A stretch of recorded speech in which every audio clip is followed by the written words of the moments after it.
Today, we have the final plans being delivered from the architects. It has been quite a long, extensive process.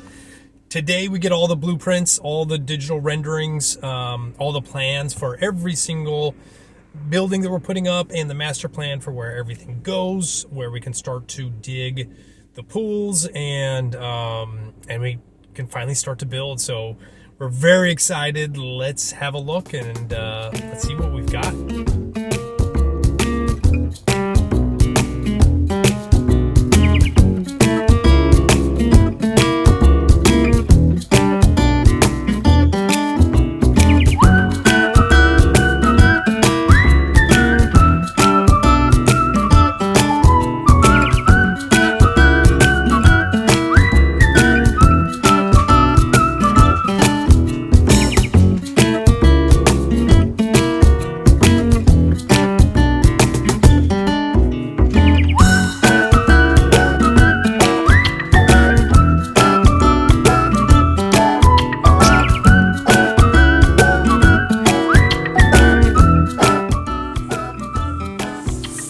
So now I've got all of the measurements of where we need to dig.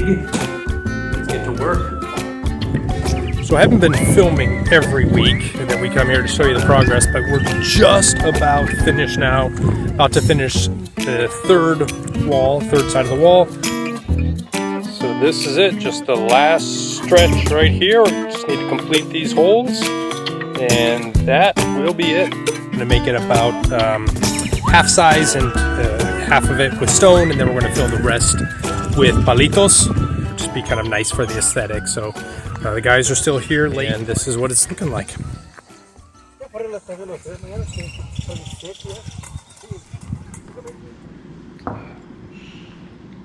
Okay, so just a couple changes to the design plans to inform you guys about. So we've been talking a lot to the local residents of the Pueblas, and it's obviously the general consensus that they want things to stay the same, essentially, natural, there's a lot of privadas, a lot of big developments coming around these areas, and they're not big fans of them, obviously. They like the Pueblas to stay small and stay local.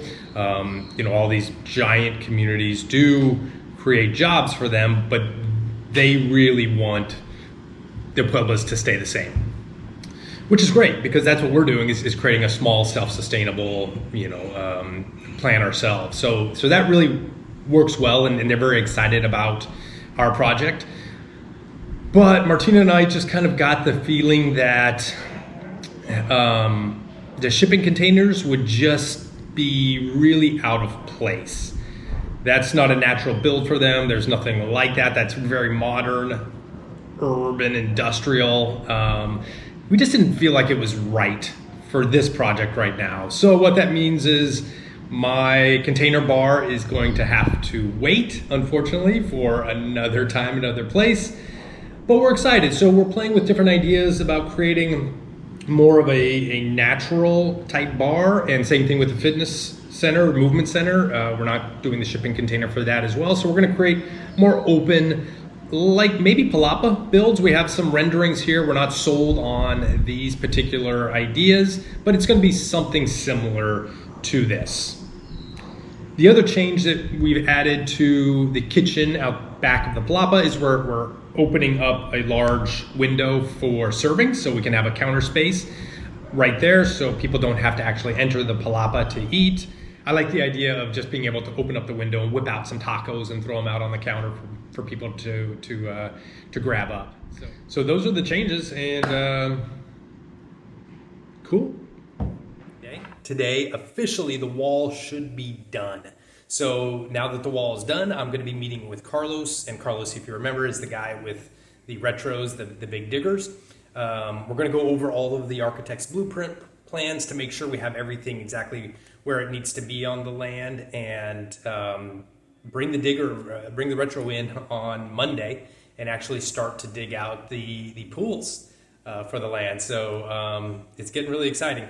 Now, what we were told was before you start to build any structures, any buildings or anything, you want to get the retro in there and really dig out all those giant rocks for the pools, because it creates a lot of vibration and that could cause some structural integrity problems if we have existing building walls in there. So that's the plan. Let's get the retro in there, start to dig out the pools, and let's get this show on the road. Okay. Este es mejor. Okay, so creo que necesitamos esta máquina para abarcas, ¿sí? Un grande abarca para acá y otra allá. ¿Pero qué son?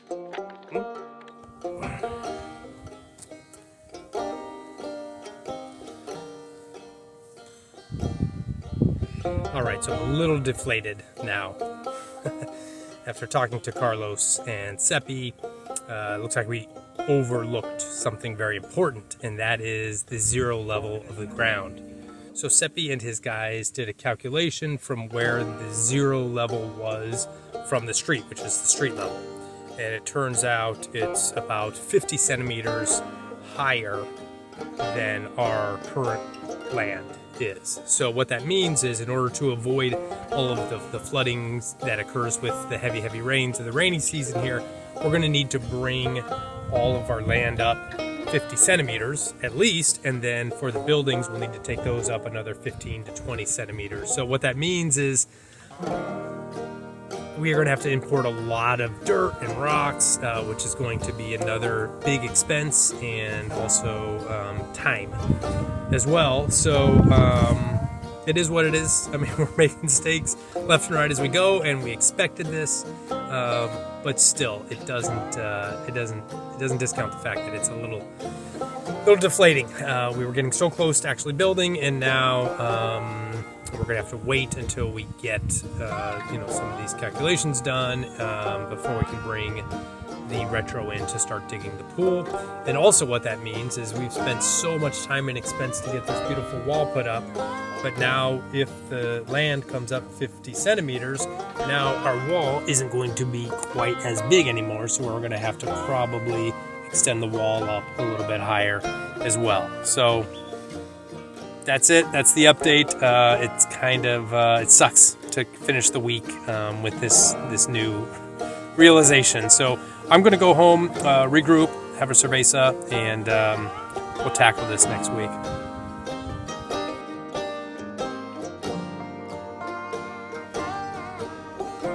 We didn't think a fourth wall was even necessary because that fourth wall backs up to a neighbor's property, and it's not on a main street like the other three walls are. So who needs a fourth wall? And really, who needs a fifth wall for that matter, right?